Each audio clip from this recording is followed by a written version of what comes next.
ഈ ഭൂമിയിലെ അല്ല, ഈ പ്രപഞ്ചത്തിലെ, പ്രപഞ്ചം എന്ന് പറഞ്ഞാൽ അൽ ആലമു മാ സിവല്ലാഹ്, പ്രപഞ്ചം എന്ന് പറഞ്ഞാൽ അല്ലാഹു ഒഴിച്ചുള്ള ബാക്കിയെല്ലാം.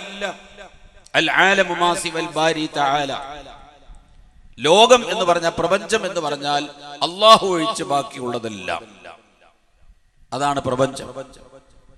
ഈ പ്രപഞ്ചത്തിലെ ഏറ്റവും ഉത്കൃഷ്ട ജീവി മനുഷ്യനാണ്. മനുഷ്യനെ കവച്ചു വെക്കുന്ന ഒരു സൃഷ്ടി അള്ളാഹുവിന്റെ സൃഷ്ടികളിൽ ഇല്ല. മലക്കുകൾ പോലും മനുഷ്യന്റെ താഴെയാണ്. ഈ മനുഷ്യന് വേണ്ടിയാണ് ഈ പ്രപഞ്ചത്തെ അള്ളാഹു സംവിധാനിച്ചത്.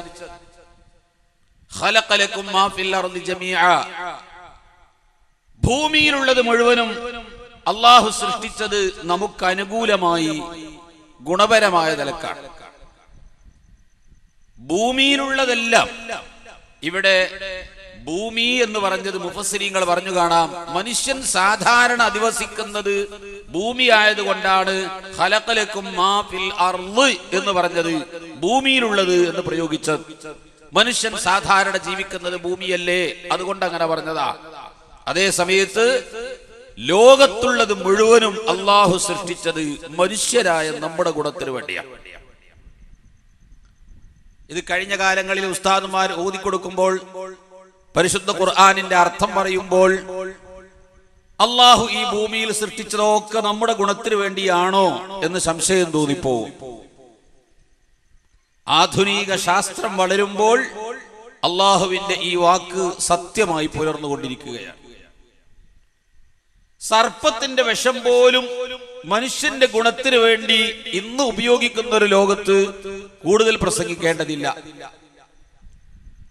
700 കിലോമീറ്റർ ദൂരത്തിരുന്ന് ഇവിടെ പ്രസംഗിച്ചു കൊണ്ടിരിക്കുന്ന എന്നെ ലക്ഷ്യം വെച്ച് ഒരു സർപ്പം ഊതിയാൽ, മണാണലി എന്ന് പറയുന്ന സർപ്പം 700 കിലോമീറ്റർ ദൂരത്തിൽ നിന്ന് എന്നെ ലക്ഷ്യം വെച്ച് ഊതിയാൽ, അതിന്റെ വായിൽ നിന്ന് പുറപ്പെട്ട കാറ്റ് വരുന്ന വഴിക്ക് പച്ചപിടിച്ചു നിൽക്കുന്ന സർവ്വ സസ്യങ്ങളും വൃക്ഷങ്ങളും തൽക്ഷണം കരിഞ്ഞു പോകുമെന്നാണ്. ആ പാമ്പ് എന്നെ തൊടണമെന്നില്ല, കടിക്കണമെന്നില്ല. ഈ സർപ്പത്തിന്റെ വിഷം എടുത്ത് ശുദ്ധീകരിച്ചാൽ ഹൃദയരോഗത്തിന് ഏറ്റവും നല്ല സിദ്ധൌഷധമാണെന്ന് ബ്രിട്ടനിലെ ഒരു സെറ്റ് ശാസ്ത്രജ്ഞന്മാർ കണ്ടുപിടിക്കുകയും ഹാർട്ട് അറ്റാക്കിന് സർപ്പത്തിന്റെ വിഷം ഉപയോഗിക്കുന്ന ഒരു ലോകത്താണ് ഞാനും നിങ്ങളും ജീവിക്കുന്നത്. നമ്മുടെ കേരളത്തിൽ പോലും ഹോമിയോ പഠിച്ച ഡോക്ടർമാർ ഈ സദസ്സിലുണ്ടെങ്കിൽ ഇപ്പോൾ അവർക്ക് ആ കാര്യം ബോധ്യപ്പെട്ടു. ഹോമിയോ ഡോക്ടർ ഹാർട്ട് അറ്റാക്കിന് കൊടുക്കുന്ന ഗുളിക സർപ്പത്തിന്റെ വിഷം ചേർന്നതാണ്. സർപ്പത്തിന്റെ പേര് വരെ ആ ഗുളികയിൽ ഉണ്ട്. അപ്പൊ അള്ളാഹു സർപ്പത്തെ സൃഷ്ടിച്ചത് മനുഷ്യന്റെ ഗുണത്തിനല്ലേ? ഖലഖ ലക്കും മാ ഫിൽ അർളി ജമീഅ, ഈ പ്രപഞ്ചത്തിലുള്ള മുഴുവൻ വസ്തുക്കളും അള്ളാഹു സൃഷ്ടിച്ചത് മനുഷ്യരായ നമ്മുടെ ഗുണത്തിന് വേണ്ടിയാണ്. നാമാണ് ഈ പ്രപഞ്ചത്തിലെ ഏറ്റവും ഉത്കൃഷ്ട ജീവി. മലക്കുകൾ മനുഷ്യന്റെ ഖിദ്മത്തിന് ഇറങ്ങി വരും. മലക്കുകൾ മനുഷ്യന്റെ ഖിദ്മത്തിന് വരും. കായൽപ്പട്ടണത്ത് പോയി നോക്ക്, മീകായിൽ പള്ളി എന്നൊരു പള്ളി കാണാം. അവിടെ ലാഹിൽ മുഹയ്യാറ മീകാല മസ്ജിദഹു വഹൗലഹു ഫുഖഹാഉ സദഖത്തില്ലാഹി, സദഖത്തുല്ലാഹിൽ ഖാഹിരി റഹ്മത്തുള്ളാഹി അലൈഹി. കായൽപ്പട്ടണത്തുകാരനാണെങ്കിലും കീഴക്കരയിൽ അന്ത്യവിശ്രമം കൊള്ളും. മഹാനുഭാവന്റെ ദർസിൽ ശിഷ്യന്മാർ ഇരിക്കുന്ന കൂട്ടത്തിൽ മീകായിൽ അലൈഹിസ്സലാം എന്ന മലക്ക് വന്ന് ഇരുന്നു. വെള്ളമില്ലാത്ത വിഷമം പരാതി പറഞ്ഞപ്പോൾ ഉടനെ തന്നെ വെള്ളം തരാമെന്ന് പറഞ്ഞു പോയി. മഴ പെയ്തു. വെള്ളമില്ലാതെ വിഷമിച്ച ഒരു ലോകത്ത് സുലഭമായ വെള്ളം ലഭിച്ചു. പള്ളിപ്പണി പൂർത്തിയാക്കിയതിന്റെ പേരിൽ ആ പള്ളിക്ക് ഇന്നും പേര് മസ്ജിദ് മീകായിൽ, മീകായിൽ പള്ളിയാണ്. ദർസിൽ വെച്ചൊരൊറ്റ വിളിയാണ്. മീകായിൽ വിളിച്ചപ്പോൾ മീകായിൽ വന്നു. കാരണം എന്താ? മനുഷ്യൻ ഉയർന്നാൽ, മനുഷ്യൻ മനുഷ്യനായാൽ മലക്കുകൾ പോലും മനുഷ്യന്റെ കീഴിൽ ഖിദ്മത്തിന് വരും. മനുഷ്യൻ മനുഷ്യനാവണം. അപ്പൊ ഏറ്റവും ഉത്കൃഷ്ട ജീവിയാണ് മനുഷ്യൻ. അങ്ങനത്തെ മനുഷ്യൻ ഈ പ്രപഞ്ചത്തിലേക്ക് കടന്നു വന്ന നമ്മുടെ അവസ്ഥ നാം ഒന്ന് ചിന്തിച്ചു നോക്ക്. വല്ലാഹു അഖ്റജകും മിൻ ബുതൂനി ഉമ്മഹാതികും ലാ തഅലമൂന ശൈആ. ഉമ്മയുടെ ഗർഭാശയത്തിൽ നിന്ന് ഭൂമി ലോകത്തേക്ക് നാം വന്നപ്പോൾ നമ്മുടെ അവസ്ഥ എന്താണ്? ലാ തഅലമൂന ശൈആ, ഒന്നും അറിഞ്ഞൂടാ, ഒരു വിവരവുമില്ല. ഇന്ന് ഉച്ചക്ക് പ്രസവിക്കപ്പെട്ട ഞാനും നിങ്ങളും ലോകത്തെ ഏറ്റവും വലിയൊരു ശാസ്ത്രജ്ഞനും ഇന്ന് ഉച്ചക്ക് പ്രസവിക്കപ്പെട്ടു എന്ന് സങ്കല്പിക്കും. അതേ ഉച്ചക്ക് നമ്മുടെ വീട്ടിൽ പശുവും പ്രസവിച്ചു. ആ പശുക്കുട്ടി ഉടനെ തന്നെ ഓടിച്ചെന്ന് ഉമ്മയുടെ അകിട്ടിലുള്ള ശുദ്ധമായ പാൽ വലിച്ചു കുടിക്കും. ഒരു വെയിലിൽ കൂടി നടന്നു നീങ്ങുമ്പോൾ ഒരു മരത്തിന്റെ താഴെ തണല് കാണുന്ന സമയത്ത് എനിക്ക് ആ തണലിൽ ചെന്നാൽ വിശ്രമിക്കാമല്ലോ എന്ന് മനസ്സിലാക്കി ആ തണലും തേടി ആ പശുക്കുട്ടി പോകും. നാം ഒരു കല്ലെടുത്തുകൊണ്ട് ആ പശുവിന്റെ നേരെ പിടിച്ചാൽ ആ കല്ല് എന്റെ ശരീരത്തിൽ തട്ടിയാൽ എനിക്ക് വേദനിക്കുമെന്ന് മനസ്സിലാക്കിയ പശുക്കുട്ടി ഓടിച്ചെന്ന് ഉമ്മയുടെ അകിട്ടിൽ പോയി അഭയം പ്രാപിക്കും. അതേ സമയത്ത് ലോകത്തിൽ ഏറ്റവും വലിയൊരു ശാസ്ത്രജ്ഞനെ ഇന്ന് ഉച്ചക്ക് 12 മണിക്ക് പ്രസവിക്കപ്പെട്ടാൽ എനിക്ക് കുടിക്കാനുള്ള ശുദ്ധമായ പാൽ എന്റെ ഉമ്മയുടെ മാറിടത്തിലുണ്ടെന്ന് മനസ്സിലാക്കാൻ കഴിവില്ലെന്ന് മാത്രമല്ല, 2 കൈയിൽ മലർത്തിപ്പിടിച്ച് ഉമ്മ മാറോട് ചേർത്ത് ആ സ്തനങ്ങൾ വായിൽ വെച്ച് പ്രസ് ചെയ്ത് തന്നാൽ അതിൽ നിന്ന് പുറത്തു വരുന്ന മുലപ്പാൽ ഓട്ടോമാറ്റിക്കായി താഴോട്ടിറങ്ങുകയല്ലാതെ ഒരു വേള അത് വായിൽ നിന്ന് പുറത്തു പോയാൽ നേരത്തെ ഞാൻ ഇതായിരുന്നു കുടിച്ചത് എന്ന അനുഭവത്തിന്റെ അടിസ്ഥാനത്തിൽ വരെ കുടിക്കാൻ നമുക്കറിയില്ല. ഉമ്മ ഒരു വിരിപ്പിൽ കിടത്തി അടുക്കളയിലെ ജോലിക്ക് പോയി. ഒരു തുണിക്ക് ഒരു കർച്ചീഫ് വന്ന് നമ്മുടെ മുഖത്ത് വീണു. ആരും കണ്ടില്ലെങ്കിൽ അവിടെ കിടന്ന് ശ്വാസം മുട്ടി മരിക്കുകയല്ലാതെ ഞാൻ എന്റെ മരണത്തിനെ തൊട്ട് രക്ഷപ്പെടാൻ ഇതൊന്നെടുത്ത് നീക്കിക്കളയട്ടെ എന്ന് ചിന്തിക്കാൻ പോലും നമുക്ക് ആ സമയത്ത് കഴിവുണ്ടായിരുന്നില്ല. ലാ തഅലമൂന ശൈആ, ഒന്നും അറിഞ്ഞൂടാ. അങ്ങനെ മലർന്നു കിടന്ന് കരയുകയല്ലാതെ മറ്റൊന്നിനും കഴിയില്ല. കുറച്ചു കഴിഞ്ഞപ്പോൾ അവൻ കമഴ്ന്നു കിടക്കാൻ തുടങ്ങി. അവൻ മുട്ടുകുത്തി നടക്കാൻ തുടങ്ങി, എഴുന്നേറ്റ് നടക്കാൻ തുടങ്ങി, ഓടാനും ചാടാനും തുടങ്ങി. 20-ാം നൂറ്റാണ്ടിന്റെ ഉത്തരാർദ്ധത്തിൽ മനുഷ്യൻ ചെന്ന് ചന്ദ്രഗോളത്തിൽ കാലുകുത്തി പടിപടിയായി ഉയർന്നു. وَجَعَلَ لَكُمُ السَّمْعَ وَالْأَبْصَارَ وَالْأَفْئِدَةَ, അല്ലാഹു നമുക്ക് കേൾവി തന്നു. وَجَعَلَ لَكُمُ السَّمْعَ, അല്ലാഹു കേൾവി തന്നു. വൽഅബ്സാറ, കാഴ്ച തന്നു. വൽഅഫ്ഇദത, ഹൃദയം തന്നു. അല്ലാഹു പറഞ്ഞ വഴിക്ക് വഴി കണ്ടോ? Audio, video, cardio. ലോകത്തിന്റെ സംവിധാനവും അങ്ങനെ തന്നെയാണ്. ആദ്യം ഓഡിയോ ആണ്. ടേപ്പ് റിക്കാർഡിൽ വയല് കേട്ടവരാണ് നമ്മൾ. പിന്നെ അത് ടിവിയിൽ ആയി മാറി. ഖുർആനിൽ പല സ്ഥലത്തും അല്ലാഹു തആല ഒരു സ്ഥലത്ത് പറഞ്ഞ തർത്തീബ് മറ്റൊരു സ്ഥലത്ത് തെറ്റിച്ചു പറഞ്ഞിട്ടുണ്ട്. والسارق والسارقة فاقطعوا أيديهما. والسارق, മോഷ്ടിച്ച പുരുഷൻ. والسارقة, മോഷ്ടിച്ച സ്ത്രീ. ആദ്യം പുരുഷനെ പറഞ്ഞു, പിന്നെ സ്ത്രീയെ പറഞ്ഞു. الزانية والزاني, വ്യഭിചാരിയായ പെണ്ണ്. വസ്സാനി, വ്യഭിചരിച്ച പുരുഷൻ. ആദ്യം പെണ്ണിനെ പറഞ്ഞു, പിന്നെ സ്ത്രീയെ പറഞ്ഞു, പുരുഷനെ പറഞ്ഞു. മോഷ്ടിച്ചെടുത്ത് ആദ്യം സ്ത്രീയെ പുരുഷനെ പറഞ്ഞു, പിന്നെ പെണ്ണിനെ പറഞ്ഞു. വ്യഭിചാരത്തിന്റെ അവിടെ ആദ്യം പെണ്ണിനെ പറഞ്ഞു, പിന്നെ സ്ത്രീയെ പുരുഷനെ പറഞ്ഞു. വഴിക്ക് വഴി അല്ലാഹു തെറ്റിച്ചു. പലതും പല സ്ഥലത്തും അല്ലാഹു ഈ ക്രമം തെറ്റിച്ചു പറഞ്ഞിട്ടുണ്ട് ഖുർആനിൽ. അതിലൊക്കെ ചില കാര്യങ്ങളുമുണ്ട്. അതേ സമയത്ത് ഈ ആശയം വരുന്ന ആയത്ത് ഖുർആനിൽ പല സ്ഥലത്തും പറഞ്ഞിട്ടുണ്ട്. ഇന്ന സമഅ വൽ ബസറ വൽ ഫുആദ് കുല്ലു ഉലൈക കാന അൻഹു മസ്ഊലാ. വേറൊരായത്താണ് വജഅല ലക്കുമുസ് സമഅ വൽ അബ്സാറ വൽ അഫ്ഇദത ഖലീലൻ മാ തശ്കുറൂൻ. വേറൊരായത്താണ് പക്ഷേ ക്രമം തെറ്റിച്ചിട്ടില്ല. വജഅല ലകുമുസ് സമഅ വൽ അബ്സാറ വൽ അഫ്ഇദ. ആദ്യം അല്ലാഹു നമുക്ക് കേൾവി തന്നു, പിന്നീട് അല്ലാഹു കാഴ്ച തന്നു. ഏതൊരു കുഞ്ഞിനെയും പ്രസവിക്കപ്പെടുന്ന സമയത്ത് ആ കുട്ടിക്ക് കാഴ്ച ഇല്ലെന്നാണ് ആധുനിക ശാസ്ത്രം കണ്ടെത്തിയത്. കേൾവിയുണ്ട്. അതാണ് പ്രസവിക്കപ്പെട്ട കുട്ടിയുടെ ചെകിട്ടിൽ ബാങ്ക് കൊടുക്കൽ സുന്നത്തായത്. ആ കുട്ടി പ്രസവിക്കപ്പെട്ട സമയത്ത് തന്നെ കേൾവി ശക്തിയുണ്ട്. പ്രസവിക്കപ്പെട്ട ഉടനെ തന്നെ തല പുറത്തു വന്നാൽ ആ കുട്ടി അല്ലാഹ് എന്ന ശബ്ദം കേൾക്കാൻ പ്രാപ്തനാണ്. മലർന്നു കിടന്ന് കളിക്കുന്ന ഒരു കുട്ടിയുടെ കണ്ണിലേക്ക് വിരല് കൊണ്ട് കുത്താൻ ചെന്നാൽ, നമ്മുടെ കണ്ണിലേക്ക് ഒരാൾ വിരല് കൊണ്ട് കുത്താൻ വന്നാൽ കണ്ണടച്ചു പോകും, കണ്ണ് തിരിച്ചു കളയും. ഒരു കൊച്ചു കുഞ്ഞ് മലർന്നു കിടന്ന് ചിരിക്കുന്നു, കളിക്കുന്നു. ആ കുഞ്ഞിന്റെ കണ്ണിലേക്ക് കുത്താൻ ചെന്നാൽ അത് അവിടെ തന്നെ കിടക്കും, ആ കുഞ്ഞത് കാണുന്നില്ല.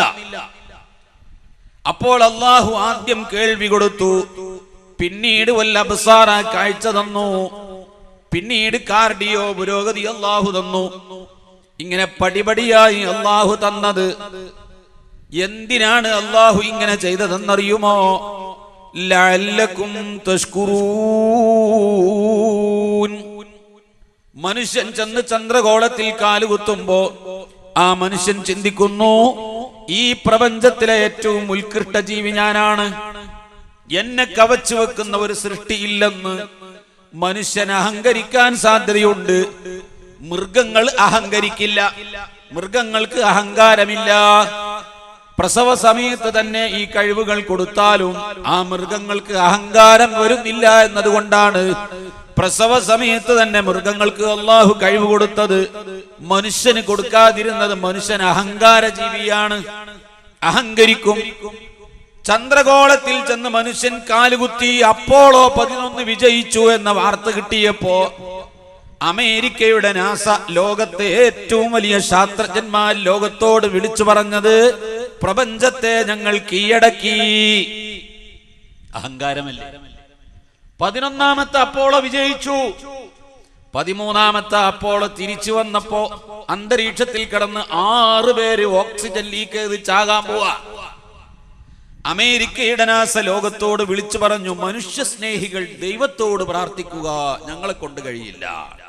നമ്മുടെ 6 സുഹൃത്തുക്കൾ അന്തരീക്ഷത്തിൽ കിടന്ന് ഓക്സിജൻ ലീക്ക് ചെയ്ത് ചാകാൻ പോവാണ്. മനുഷ്യ സ്നേഹികളെ ദൈവത്തോട് പ്രാർത്ഥിക്കുക. അഹങ്കരിക്കും മനുഷ്യൻ. ചന്ദ്രഗോളത്തിലെത്തിയപ്പോഴേക്ക് പ്രപഞ്ചം കീഴടക്കി. അല്ലാഹു പറഞ്ഞു, അഹങ്കരിക്കാനല്ല ഇത് തന്നത്, പിന്നെന്തിനാണ്? ലഅല്ലകും തഷ്കുറൂൻ. അല്ലാഹു കണ്ണ് തന്നത്, അല്ലാഹു കാത് തന്നത്, നാവ് തന്നത്, കൈ തന്നത്, കാല് തന്നത്, എല്ലാം തന്നത്, ഹൃദയം തന്നത് അല്ലാഹുവിന് ശുക്ർ ചെയ്യാൻ, അല്ലാഹുവിന് നന്ദി ചെയ്യാൻ വേണ്ടിയാണ്. ഇന്ന് നമ്മുടെ ശരീരത്തിൽ അല്ലാഹു നമുക്ക് നൽകിയിരിക്കുന്ന അനുഗ്രഹങ്ങൾ, വഇൻ തഉദ്ദൂ നിഅമത്തല്ലാഹി ലാ തുഹ്സൂഹാ ഇന്നല്ലാഹ ലഗഫൂറുർ റഹീം. മരണം വരെ ഇരുന്ന് എണ്ണിയാലും, അല്ലാഹു നമുക്ക് ഖിയാമത്ത് നാൾ വരെ ആയുസ് നീട്ടി തന്ന് എണ്ണിയാലും, റബ്ബ് നമ്മുടെ ശരീരത്തിൽ മാത്രം തന്നിരിക്കുന്ന അനുഗ്രഹങ്ങൾ എണ്ണി തിട്ടപ്പെടുത്താൻ കഴിയില്ല. വിശദീകരിക്കണ്ട, എണ്ണി പറഞ്ഞാൽ മതി, കഴിയില്ല. അത്രയും അനുഗ്രഹങ്ങൾ അല്ലാഹു നമ്മുടെ ശരീരത്തിൽ തന്നിട്ടുണ്ട്. ആ അനുഗ്രഹങ്ങളൊക്കെ എന്തിനാണ്? അല്ലാഹുവിന് നന്ദി ചെയ്യാൻ വേണ്ടിയാണ്. അല്ലാഹു തന്ന അനുഗ്രഹങ്ങളെ കൊണ്ട് ഇത്രയും കാലം ജീവിച്ചിട്ട് നമ്മൾ അല്ലാഹു തആലാക്ക് ശുക്ർ ചെയ്തിട്ടുണ്ടോ? ഇന്ന് നാം ചെയ്യുന്നത് അല്ലാഹുവിനോട് നന്ദികേടല്ലേ എന്ന് ചിന്തിക്കാൻ ഒരു ഉദാഹരണം നോക്കും. ഭൗതിക ലോകത്താണ് ഒരാൾ ഉപകാരം ചെയ്തതെങ്കിൽ അതിന് നമ്മൾ എത്രമാത്രം നന്ദി പ്രകടിപ്പിക്കും. മകന് ഗവൺമെന്റിൽ ഒരു ജോലി വാങ്ങി തന്നാൽ ആ രാഷ്ട്രീയ നേതാവിനോട് നമുക്ക് എത്ര സ്നേഹമുണ്ട്, നന്ദിയുണ്ട്. ഒരു രോഗത്തിന് ചികിത്സിച്ച ഡോക്ടറോട് നമുക്ക് സ്നേഹമുണ്ട്. പക്ഷെ അല്ലാഹുവിനോട് നമുക്കില്ല.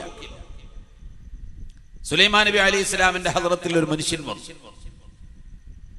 ലോകം മുഴുവനും അടക്കി ഭരിച്ച രാജാക്കന്മാരാണ് 4 പേര്, 2 മുസ്ലിമും 2 അമുസ്ലിമും. ഒന്ന് സുലൈമാൻ നബി അലൈഹി ഇസ്ലാം. ലോകം മുഴുവനും അവരുടെ ഭരണ പ്രദേശമാണ്. മറ്റൊന്ന് ദുൽഖർനൈനിൽ ഇസ്കന്ദർ റളിയല്ലാഹു അൻഹു ലോകം മുഴുവനും അടക്കി ഭരിച്ച ആളാണ്. എല്ലാ പ്രദേശവും അവരുടെ ഭരണത്തിന് കീഴിലാണ്. നമ്രൂദ് ലോകം മുഴുവനും അടക്കി ഭരിച്ചവരാണ്. ബുഖ്തനസർ ലോകം മുഴുവനും അടക്കി ഭരിച്ചവരാണ്. രണ്ട് മുസ്ലിമും രണ്ട് അല്ലാത്തവരും. ഈ സുലൈമാൻ നബി ലോകം മുഴുവനും ഭരിക്കുന്ന ആളാണ്. ഒരാൾ വന്നിട്ട് പറഞ്ഞു, സുലൈമാൻ നബിയെ, എനിക്ക് അള്ളാഹു ഒന്നും തന്നിട്ടില്ല, നിങ്ങൾക്കാണെങ്കിൽ വലിയ സമ്പത്ത് അള്ളാഹു തന്നിട്ടുമുണ്ട്.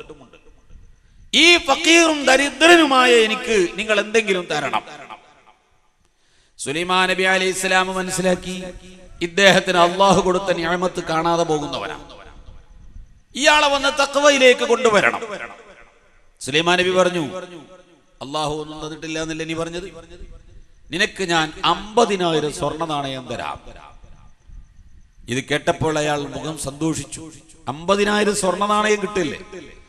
50,000 സ്വർണ്ണ നാണയത്തിന്റെ കിറ്റും പിടിച്ചുകൊണ്ട് നീ തിരിച്ചു പോകുമ്പോൾ അള്ളാഹുവിനോട് ഞാൻ ദുആ ചെയ്യും, പടച്ചവനേ, ഈ മനുഷ്യന്റെ കണ്ണിന്റെ കാഴ്ച നീ നഷ്ടപ്പെടുത്തണമെന്ന്. എന്റെ 50,000 സ്വർണ്ണ നാണയത്തിന്റെ കിറ്റും പിടിച്ച് നീ തിരിച്ചു പോകുമ്പോ കണ്ണുപൊട്ടനായി പോകേണ്ടി വരും. എന്റെ പ്രാർത്ഥന അല്ലാഹു സ്വീകരിക്കും. ഞാൻ അള്ളാന്റെ പ്രവാചകനല്ലേ? അതുകൊണ്ട് 50,000 സ്വർണ്ണ നാണയം പിടിച്ചോ. കണ്ണിന്റെ കാഴ്ച നഷ്ടപ്പെടാൻ ഞാൻ റബ്ബിനോട് ദുആ ചെയ്യും. ആ മനുഷ്യൻ പറയുന്നു, നിങ്ങളുടെ 50,000 സ്വർണ്ണ നാണയത്തിന് പകരം എന്റെ കണ്ണിന്റെ കാഴ്ച നഷ്ടപ്പെടുമെങ്കിൽ ആ സ്വർണ്ണ നാണയം എനിക്ക് വേണ്ട, എന്റെ കണ്ണ് മതി. ശരി, ഞാൻ അത് ദുആ ചെയ്യുന്നില്ല. എന്റെ 50,000 സ്വർണ്ണ നാണയത്തിന്റെ കിറ്റും പിടിച്ച് നീ പോകുമ്പോ നിന്റെ ചെവിയുടെ കേൾവി നഷ്ടപ്പെടാൻ വേണ്ടി ഞാൻ ദുആ ചെയ്യും. പിടിച്ചോ 50,000 സ്വർണ്ണ നാണയം. ആ മനുഷ്യൻ പറയുന്നു, നിങ്ങളുടെ 50,000 സ്വർണ്ണ നാണയത്തിന് പകരം എന്റെ ചെവിയുടെ കേൾവി നഷ്ടപ്പെടുമെങ്കിൽ എനിക്കത് വേണ്ട, എന്റെ ചെവി മതി, ഞാൻ അത് ദുആ ചെയ്യുന്നില്ല. സുലൈമാൻ നബി പറയുന്നു, 2 കാലിൽ സുന്ദരമായി എന്റെ മുമ്പിലേക്ക് നടന്നു വന്ന നീ തിരിച്ചു പോകുമ്പോൾ 2 കാലും കുഴഞ്ഞവനായി നീ പോകേണ്ടി വരും. എന്റെ 50,000 സ്വർണ്ണ നാണയം പിടിച്ചോ. ആ മനുഷ്യൻ പറയുന്നു, നിങ്ങളുടെ 50,000 സ്വർണ്ണ നാണയത്തിന് പകരം എന്റെ കാലിന്റെ സ്വാധീനം നഷ്ടപ്പെട്ടുകൊണ്ടാണ് എനിക്കത് കിട്ടുന്നതെങ്കിൽ ആ സ്വർണ്ണ നാണയം എനിക്ക് വേണ്ട. ഇത്രയും പറഞ്ഞപ്പോൾ സുലൈമാൻ നബി അലൈഹിസ്സലാം ചോദിച്ചു, അല്ല മനുഷ്യ, അള്ളാഹു നിനക്ക് ഒന്നും തന്നിട്ടില്ലെന്നും പറഞ്ഞല്ലേ നീ എന്റെ മുമ്പിൽ വന്നത്? എന്റെ 50,000 സ്വർണ്ണ നാണയത്തിന് പകരം നിന്റെ കണ്ണിന്റെ കാഴ്ച എനിക്ക് തരണമെന്ന് പറഞ്ഞപ്പോൾ നീ സമ്മതിച്ചില്ല. എന്റെ 50,000 സ്വർണ്ണ നാണയത്തെക്കാളും നീ വില കൽപ്പിക്കുന്ന നിന്റെ കണ്ണിന്റെ കാഴ്ച നിനക്ക് എവിടെ നിന്ന് കിട്ടി? എന്റെ 50,000 സ്വർണ്ണ നാണയത്തെക്കാളും നീ വില കൽപ്പിക്കുന്ന നിന്റെ കാതിന്റെ കേൾവി നിനക്ക് എവിടെ നിന്ന് കിട്ടി? എന്റെ 50,000 സ്വർണ്ണ നാണയത്തെക്കാളും നീ വില കൽപ്പിക്കുന്ന നിന്റെ കാലിന്റെ സ്വാധീനം നിനക്ക് എവിടെ നിന്ന് കിട്ടി? അതാര് തന്നതാണ്? ഈ മനുഷ്യൻ പറയുന്നു, ഇരുളടഞ്ഞ ഹൃദയമായിട്ടാണ് ഞാൻ നിങ്ങളെ ഹദ്റത്തിൽ വന്നത്. ഇപ്പോൾ എന്റെ ഹൃദയത്തിന് പ്രകാശം ലഭിച്ചിരിക്കുന്നു. അതുകൊണ്ട് സുലൈമാൻ നബിയെ, എന്റെ റബ്ബ് ചെയ്തു തന്ന നിഅമത്തിന്റെ വലിപ്പം ഇപ്പോഴാണ് എനിക്ക് ബോധ്യപ്പെട്ടത്. നിങ്ങൾ എനിക്ക് ഒന്നും തരേണ്ട എന്ന് പറഞ്ഞ് ആ മനുഷ്യൻ തിരിച്ചു പോകുന്നു. നമ്മുടെ കണ്ണിന്റെ കാഴ്ചയെ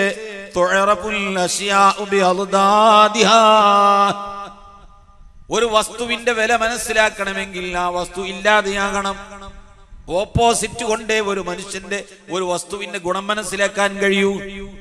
പ്രകാശത്തിന്റെ വലിപ്പം, അതിന്റെ ബഹുമാനവും അനുഗ്രഹവും മനസ്സിലാക്കണമെങ്കിൽ ആ പ്രകാശം ഇല്ലാതെ പോകണം. ഈ ബൾബ് അണഞ്ഞാലേ വെളിച്ചത്തിന്റെ ഗുണം മനസ്സിലാകൂ. കണ്ണ് പോയാലേ കണ്ണിന്റെ കാഴ്ച തിരിയൂ. കാത് പോയാലേ കാതിന്റെ ഗുണം മനസ്സിലാകൂ. ഏതൊരു വസ്തുവിന്റെ ഗുണവും അതിന്റെ ഓപ്പോസിറ്റ് കൊണ്ടേ മനസ്സിലാക്കപ്പെടൂ. ഇത്രയും വലിയ അനുഗ്രഹം അല്ലാഹു നമുക്ക് നൽകിയിട്ട് ഈ കണ്ണിനൊരു രോഗം വന്നാൽ അതിനെ ചികിത്സിച്ച ഡോക്ടറോട് നമുക്ക് നന്ദിയുണ്ട്. ഇത്രയും കാലം ഈ കണ്ണ് തന്ന അള്ളാഹുവിനോട്, ആ ഡോക്ടറോട് കാണിച്ച ഒരു അല്പം നന്ദി റബ്ബിനോട് നമ്മൾ കാണിക്കുന്നില്ല, അള്ളാഹ്ക്ക് നന്ദി ചെയ്യുന്നില്ല. അത്രയും തരം താഴ്ന്നു പോയില്ലേ നമ്മുടെ ജീവിതം. ഹാർട്ട് രോഗം ചികിത്സിച്ച ഡോക്ടറോട് നമുക്ക് നന്ദിയുണ്ട്. ഇതുവരെ കേടുകൂടാതെ സംരക്ഷിച്ച നാഥനായ റബ്ബിനോട് നമുക്കെന്ത് നന്ദിയാണുള്ളത്? ബഹുമാനപ്പെട്ട ഇബ്നു സമ്മാക്ക് റളിയല്ലാഹു അൻഹു ഹാറൂനുർ റഷീദ് ഹാഷിമിയായ ഭരണാധികാരിയാണ്. തന്റെ മകൾ സുബൈദയും ഹാഷിമിയാണ്. ഇത്രയും നല്ല മഹത്വമേറിയ ഒരു ഭരണാധികാരികൾ ഇസ്ലാമിക ചരിത്രത്തിൽ വേറെയില്ല. ഭരണാധികാരി ഹാഷിമി കുടുംബം, അദ്ദേഹത്തിന്റെ ഭാര്യയും ഹാഷിമി. ഇസ്ലാമിക ഭരണ ചരിത്രങ്ങളിൽ ആ ഭരണകർത്താക്കളെ ചരിത്രം പരിശോധിച്ചാൽ ഹാറൂനുർ റഷീദിന്റെ ഈ പ്രത്യേകത മറ്റാർക്കുമില്ല. മഹാനായ ഹാറൂനുർ റഷീദ് കൊട്ടാരത്തിൽ ഇരിക്കുന്ന സമയത്ത് വാഇദും മുത്തഖിയും സൂഫിയും പണ്ഡിതനുമായ ഇബ്നു സമ്മാക്ക് തങ്ങൾ കടന്നു വന്നു. സദസ്സിന്റെ ഒരു മൂലയിൽ ഇരുന്നു. രാജാവ് പ്രജകളുമായി ഭരണകാര്യങ്ങൾ ചർച്ച ചെയ്യുകയാണ്. എന്തൊരച്ചടക്കമുള്ള സദസ്സ്! രാജാവിന് എന്ത് ആവശ്യമുണ്ടോ തന്റെ പ്രജകൾ ചെന്നുകൊണ്ട് ആ കാര്യം നിർവഹിച്ചു കൊടുക്കുന്നു. പ്രജകളിൽപ്പെട്ട ഉന്നതന്മാരായ ഉദ്യോഗസ്ഥന്മാര് തന്നെ, താഴേക്കടയിലുള്ളവരല്ല. രാജാവ് പെട്ടെന്ന് എനിക്ക് കുടിക്കാൻ ഒരു ഗ്ലാസ് വെള്ളം വേണമെന്ന് പറയേണ്ട താമസം ഉന്നതന്മാരായ ഉദ്യോഗസ്ഥന്മാര് വെള്ളം കൊണ്ടുപോയി കൊടുത്തു. ഈ വെള്ളത്തിന്റെ ഗ്ലാസ് ഹാറൂനുർ റഷീദ് കയ്യിൽ പിടിച്ചുകൊണ്ടിരിക്കുമ്പോ ഇബ്നു സമ്മാക്ക് തങ്ങളങ്ങ് കയറി ചെന്നു. പണ്ഡിതനായ ഇബ്നു സമ്മാക്കിനെ കണ്ട ഹാറൂനുർ റഷീദ് തങ്ങൾ എഴുന്നേറ്റ് നിന്നു. കസേരയിട്ട് കൊടുത്തി. രണ്ടുപേരും കസേരയിൽ ഇരുന്ന് പരസ്പരം സംസാരിക്കുകയാണ്. എന്തൊരു ബഹുമാനമാണ്! പണ്ഡിത വർഗത്തിന് ബഹുമാനം കൽപ്പിച്ച കാലമാണല്ലോ അന്ന് രാജാക്കളാൽ. ഇബ്നു സമ്മാക്ക് തങ്ങൾ പറയുന്നു, ഞാൻ ഒരുപാട് സമയമായി ഇവിടെ വന്നിട്ട് എന്തൊരു സ്നേഹമാണ് ഈ ജനങ്ങൾക്ക് നിങ്ങളോട്. നിങ്ങൾ പറയുന്നത് ശ്രദ്ധയോടുകൂടി കേട്ടുകൊണ്ടിരിക്കുന്ന പ്രജകൾ, നിങ്ങൾ എന്ത് ആവശ്യപ്പെട്ടാലും അത് ചെയ്തു തരാൻ ഉന്നതന്മാരായ ഉദ്യോഗസ്ഥന്മാർ തന്നെ മുൻപന്തിയിൽ. പക്ഷെ എനിക്കറിയേണ്ടതൊന്നുമല്ല. ഹാറൂൻ, നിങ്ങൾക്കിപ്പോൾ കുടിക്കാൻ ഒരു ഗ്ലാസ് വെള്ളത്തിന് ആവശ്യം വന്നപ്പോ നിങ്ങൾ ചോദിക്കേണ്ട താമസം നിങ്ങളെ കയ്യിൽ വെള്ളമെത്തി. നിങ്ങൾ ഇതിന് പ്രതിഫലം കൊടുത്തോ? ഇല്ല, കൊടുത്തിട്ടില്ല. ഒരു നിർണായക ഘട്ടത്തിൽ രാജ്യത്തെവിടെയും വെള്ളം കിട്ടാത്ത ഒരു സാഹചര്യം വന്നു എന്ന് സങ്കല്പിക്ക്. സംഭവിക്കാമല്ലോ അങ്ങനെ. മഹാരാജാവാണെന്നൊന്നും പറഞ്ഞിട്ട് കാര്യമില്ല. രാജ്യത്തെ ജനങ്ങൾ രൂക്ഷമായ വരൾച്ച കൊണ്ട് മരിക്കുകയാണ്. ഒരു ഗ്ലാസ് വെള്ളം കിട്ടിയില്ലെങ്കിൽ ഞാൻ ഇപ്പോൾ മരിക്കുമെന്ന് നിങ്ങൾക്ക് ബോധ്യപ്പെട്ടു. നിങ്ങൾ മരണത്തെ മുന്നിൽ കാണുന്നു. ഇപ്പോൾ ഒരു ഗ്ലാസ് വെള്ളം കിട്ടിയില്ലെങ്കിൽ ഞാൻ മരിക്കും. ആ സാഹചര്യത്തിലാണ് മഹാരാജാവ് വെള്ളമില്ലാതെ വിഷമിക്കുന്നു എന്ന വാർത്ത കാട്ടുതീ പോലെ പടർന്നു പിടിച്ചു നാട് മുഴുവനും അറിഞ്ഞു.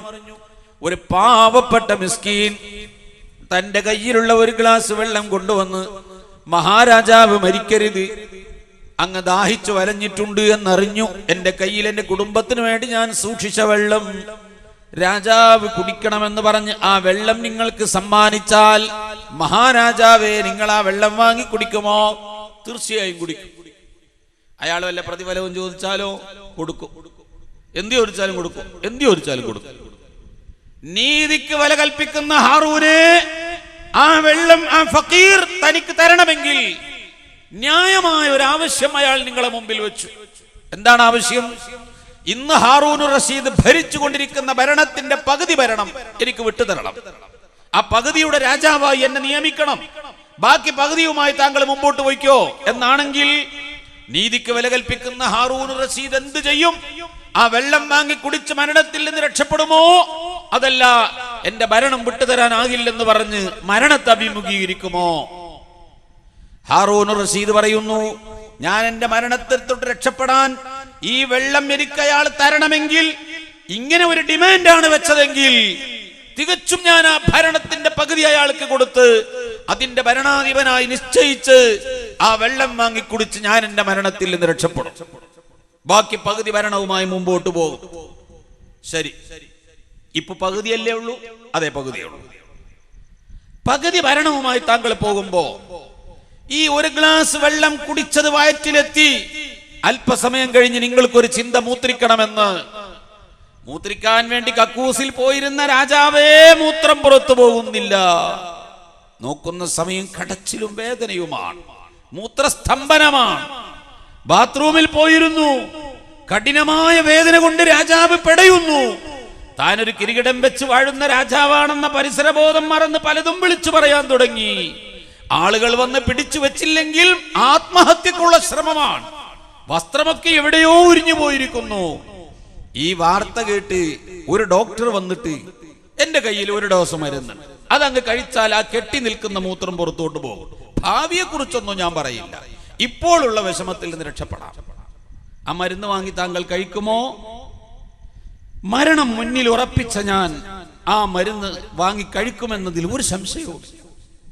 അയാൾ വല്ല പ്രതിഫലവും ചോദിച്ചാലോ കൊടുക്കും, എന്ത് ചോദിച്ചാലും കൊടുക്കുമോ? എന്ത് ചോദിച്ചാലും കൊടുക്കും. അയാൾ ചോദിച്ചത്, ഞാൻ എന്റെ ഉപജീവനമായി കൈകാര്യം ചെയ്തുകൊണ്ടിരിക്കുന്ന ഈ മരുന്ന്, എന്റെ കുടുംബത്തിന് വേണ്ടി ഞാൻ സൂക്ഷിച്ച ഈ മരുന്ന് മഹാരാജാവിന് വിട്ടുതരണമെങ്കിൽ, ആ മരുന്ന് കഴിച്ചാൽ മരണത്തിൽ നിന്ന് രക്ഷപ്പെടാം, ഈ മരുന്ന് ഞാൻ തരണമെങ്കിൽ ന്യായമായ ഒരു പ്രതിഫലം ഒരിക്കൽ തരണം. എന്താണ് ആ പ്രതിഫലം? ഇന്ന് മഹാരാജാവ് ഭരിച്ചുകൊണ്ടിരിക്കുന്ന ഭരണം മുഴുവനും എനിക്ക് വിട്ടുതരണം. അതിന്റെ ഭരണാധിപനായി എന്നെ നിയമിക്കണം. എന്റെ ഭരണത്തിന് കീഴിൽ ഹാറൂനുർ റഷീദ് ഒരു സാധാരണ പൗരനായി ജീവിക്കണം. എന്നാണെങ്കിൽ ഇമാം സുയൂത്തി തന്റെ താരീഖുൽ ഖുലഫായിൽ പറഞ്ഞു കാണാം ഈ ചരിത്രം. ഹാറൂനുർ റഷീദ് പറഞ്ഞു, ഞാൻ എന്റെ ഭരണം മുഴുവനും വിട്ടുകൊടുത്തുകൊണ്ട് അത് ഞാൻ വാങ്ങി, ആ മരുന്ന് വാങ്ങി കഴിച്ച് ഞാൻ എന്റെ മരണത്തിൽ നിന്ന് രക്ഷപ്പെടും. ഇത്രയും പറഞ്ഞപ്പോൾ ഇബ്നു സമ്മാക്ക് റഹ്മത്തുള്ളാഹി അലൈഹി പറയുന്നു, ഹാറൂനുർ റഷീദ് ഈ വിശാലമായ ഭൗതിക രാഷ്ട്രത്തിന്റെ ഭരണച്ചങ്കോല് കയ്യിലുണ്ടെന്ന് മനസ്സിലാക്കിക്കൊണ്ട് രാജകീയ പ്രൗഢി വിളിച്ചറിയിക്കുന്ന സിംഹാസനത്തിൽ ഇരുന്നു കൊണ്ട് താൻ ഒരു കിരീടം വെച്ച് വാഴുന്ന രാജാവാണെന്ന ബോധം ഹൃദയത്തിൽ ഉണ്ടായിക്കൊണ്ട് സർവശക്തനായ റബ്ബിനെ മറക്കണ്ട ഹാറൂനെ, നീയും നിന്റെ ഭരണവുമെല്ലാം കൂടി നീ ഇപ്പോൾ അതിന് കൽപ്പിച്ച വില, ഒരു നിർണായക ഘട്ടത്തിൽ നീ ദാഹിച്ചാൽ ഒരു ഗ്ലാസ് വെള്ളം കുടിച്ച് ആ കുടിച്ച വെള്ളം പുറത്തോട്ട് പോകാൻ ഈ ഭൗതിക ലോകം മുഴുവനും നീ വിട്ടുകൊടുത്തെങ്കിൽ നിന്റെ ജീവിതകാലം എത്രമാത്രം വെള്ളം കുടിച്ചു, നീ എത്ര മൂത്രിച്ചു, നീ എത്ര കുളിച്ചു, എത്ര സുഖിച്ചു, അതിന് പകരമായി നിന്റെ റബ്ബിന്റെ മുമ്പിൽ വിട്ടുകൊടുക്കാൻ നീ സൂക്ഷിച്ചു വെച്ച മുതൽ എവിടെയാണ് ഹാറൂനെ എന്ന് ചോദിച്ചപ്പോ നീതിയും തഖ്വയും അള്ളാഹുവിനെ പേടിയുമുള്ള ഹാറൂൻ ആ കസേരയിൽ നിന്ന് പൊട്ടി പൊട്ടി കരഞ്ഞുകൊണ്ട് വീണുപോയി. ഒരു നേരത്തെ ഒരു ഗ്ലാസ് വെള്ളം കുടിക്കുന്നതിന്, ആ കുടിച്ച വെള്ളം പുറത്തോട്ട് പോകുന്നതിന് ഈ ലോകം മുഴുവനും വിട്ടുകൊടുക്കാൻ മനുഷ്യൻ തയ്യാറാവും. ഇത്രയും കാലം വെള്ളം കുടിച്ചതിന്, കുടിക്കാൻ സൗകര്യം ചെയ്തു തന്നതിന് അള്ളാഹുവിന്റെ മുമ്പിൽ നമുക്ക് എന്താണുള്ളത്?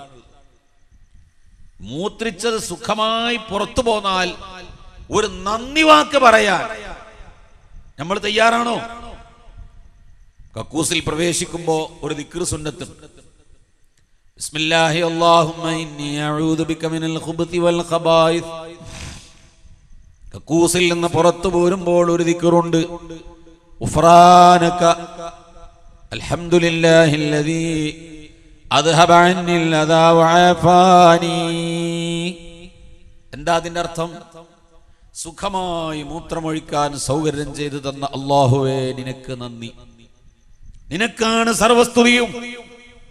ഒരു നന്ദി വാക്ക് പറയാൻ അഷ്റഫുൽ ഖൽഖ് സല്ലല്ലാഹു അലൈഹി വസല്ലം തങ്ങൾ നിർദ്ദേശിച്ചിട്ട് ഈ ദിക്ർ എത്ര പേര്, നമ്മളൊക്കെ എത്ര തവണ ഇന്ന് മൂത്രമൊഴിച്ചു, ആ മൂത്രമൊഴിച്ചപ്പോൾ എത്ര തവണ ഈ ദിക്ർ ചൊല്ലിയിട്ടുണ്ടെന്ന് സ്വന്തം നഫ്സിനോടൊന്ന് ചോദിച്ചു നോക്ക്. സ്വന്തം നഫ്സ്, ആരോടും പറയണ്ട. മറ്റൊരാളെ മുമ്പിൽ നല്ല ആളാകാൻ ഞാൻ പറഞ്ഞു എന്നൊക്കെ പറയാം, ചോദിച്ചാൽ പറയും. പക്ഷേ ഞാൻ പറഞ്ഞോ ഇല്ലേ എന്ന സത്യം എനിക്കറിയാം. ഓരോരുത്തരും വിലയിരുത്തിയാൽ മതി. മൂത്രം പുറത്തു പോകാതെ സ്തംഭനം സംഭവിച്ചാൽ ഒരു ഡോക്ടർ അടുക്കൽ കൊണ്ടുപോയി പൊക്കിളിന്റെ താഴ്ഭാഗത്തൊരു ദ്വാരമുണ്ടാക്കി കൃത്രിമമായ പൈപ്പിലൂടെ മൂത്രം പുറത്തെടുത്താൽ ആ മൂത്രത്തിന് വേണ്ടി ഇട്ട പൈപ്പ് അതിനൊരു കിറ്റ് കെട്ടിയിട്ട് ഒരു കവർ കെട്ടിയിട്ട് മൂത്രം അതിൽ സ്റ്റോർ ചെയ്യുന്നു. കട്ടിലിന്റെ കാലിൽ കെട്ടിത്തൂക്കിയിരിക്കുന്നു. ഈ മൂത്രത്തിനെ പൈപ്പിട്ടുകൊണ്ട് ബെഡിൽ കിടക്കുന്ന മനുഷ്യന്റെ സമീപത്ത് ചെന്നിരുന്നാലും അയാൾക്ക് പറയാനുള്ളത് ആ മൂത്രോളജിസ്റ്റിന്റെ ബഹുമാനമാണ്, ആ യൂറോളജിസ്റ്റിന്റെ സ്ഥാനമാനങ്ങളാണ്. തൽക്കാലം അയാളെ മുമ്പിൽ എത്തിപ്പെട്ടത് മഹാഭാഗ്യമായി പോയി. അല്ലെങ്കിൽ ഞാൻ മരിച്ചിരുന്നേനെ. അയാളെ തൽക്കാല സമയത്ത് കൃത്യസമയത്ത് ആ ഡോക്ടറെ മുമ്പിൽ ഞാൻ എത്തിയത് എന്റെ ഭാഗ്യം. അയാൾ എത്ര നല്ല മനുഷ്യൻ എന്ന നന്ദി വാക്ക് ഭൗതിക ലോകത്ത് ഏതെങ്കിലും ഒരു നിമിഷം ഒരു അനുഗ്രഹം ചെയ്തു തന്ന ഡോക്ടറോട് പറയാൻ നമുക്കുണ്ടെങ്കിൽ, അല്ലാഹുവേ എനിക്ക് മൂത്രമൊഴിക്കാൻ സൗകര്യം ചെയ്തു തന്നതിന് എനിക്ക് നന്ദി എന്ന് ഒരു ദിക്റ് ഹബീബായ റസൂലുള്ളാഹി ചൊല്ലാൻ നിർദ്ദേശിച്ചിട്ട് അത് പറയാൻ സമയമില്ലെങ്കിൽ ഞാനും നിങ്ങളും എത്ര നന്ദി കെട്ടവരായി അല്ലാഹുവിന്റെ മുമ്പിൽ. ചെയ്തു തന്ന അനുഗ്രഹം മുഴുവനും അല്ലാഹുവിൽ നിന്ന് നമ്മൾ സ്വീകരിച്ചു, അതെല്ലാം അനുഭവിച്ചു. പക്ഷേ ആ അനുഗ്രഹങ്ങൾ ഓരോന്നും അനുഭവിക്കുമ്പോൾ തിരിച്ചൊരു നന്ദി വാക്ക് റബ്ബിനോട് പറയാൻ നമ്മൾ തയ്യാറല്ല. അള്ളാന്റെ മുമ്പിൽ നന്ദി പ്രകടിപ്പിക്കാൻ തയ്യാറല്ല. എന്താ കാരണം? അള്ളാഹു ചെയ്തു തന്ന നിഅമത്തിന്റെ വലിപ്പം മനസ്സിലായിട്ടില്ല. ഒരു നായ യജമാനോട് കാണിക്കുന്ന കൂറ് മനുഷ്യൻ അള്ളാഹുവിനോട് കാണിക്കുന്നില്ല. നമ്മെ സൃഷ്ടിച്ച റബ്ബിനോട് നമ്മൾ കാണിക്കുന്നില്ല.